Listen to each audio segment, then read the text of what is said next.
Labdien! Mani sauc Andris Breimanis, esmu dietologs. Cilvēka organisms un jebkura dzīve radība ir tā konstruēta, ka automātisks klīninga vai detoksa režīms noteikti nepārtraukti. Tad mūsu organisms uzņem, pārstrādā, vajadzīgo paņem, nevajadzīgo izmet laukā. Tad mums ir izvadu sistēmas.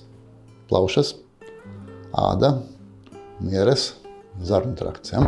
Ir gan tur dažādi uzturu bagātinātāji, kas ietekmē šo orgānu minēto funkcijas, gan zāļu, tējas un tam līdzīgas visādas lietas.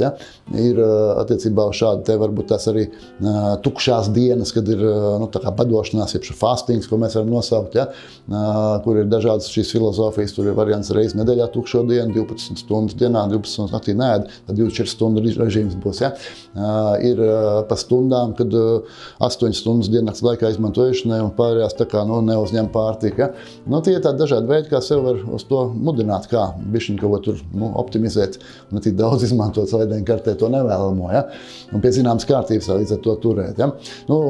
Papildus ieteikums vienmēr, kad ir tiešām paņemts tas bats, tās stundas, 24, šķidrums obligāti un vismaz 3 litri. Tas var būt ūdens, zāļu, tējas, varbūt vajag tonusam bišķiņ tēja, kafiju, bet tad nesaldināt.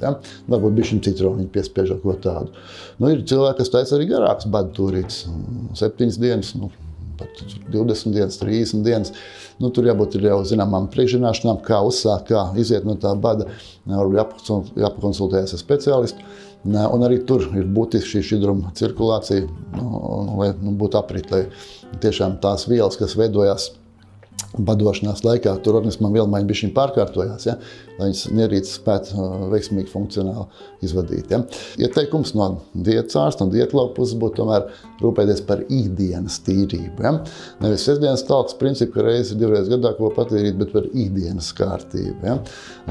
Un tad organisms būs optimālāk funkcionējošs, mazāk iespējams kādas nopietnas kaitas jums metīsies, tās, kas saistās ar dzīvesveidu nepareizībām. Tur var minēt lieko svaru, tur var minēt otrā tipa cukuru diabētu, var minēt sirds asinsvadu slimības. Kādā ziņā, ja jums ir vēlme kaut ko no tā visu mēģināt, pirmkārt jābūt skaidrībā par to, vai jums nav kāda kaita, kas šo varbūt tās nebūtu vēlams tādā fonā. Piemēram, ja cilvēkam ir pirmā tipa cukuru diabēts, kur ir darīšana ar insulīnu, kur apēsties saskaņos ar insulīnu vienībām, tur visticamāk ar to badu tur nebūs īstais pareizais risinājums. Šāda situācijas nav vēlams, pusauģu vecumā bērniem, tur tiem augšana attīstība, tur ir vajadzīga regulāra uzturēla uzņemšana.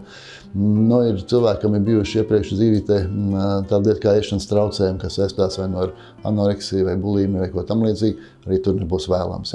Tā kā šīs lietas ir darāmas ar zināmu piesardzību. Bet, lai veicās, lai pavasaris ienes savu kārtību un lai jums ir laba veselība.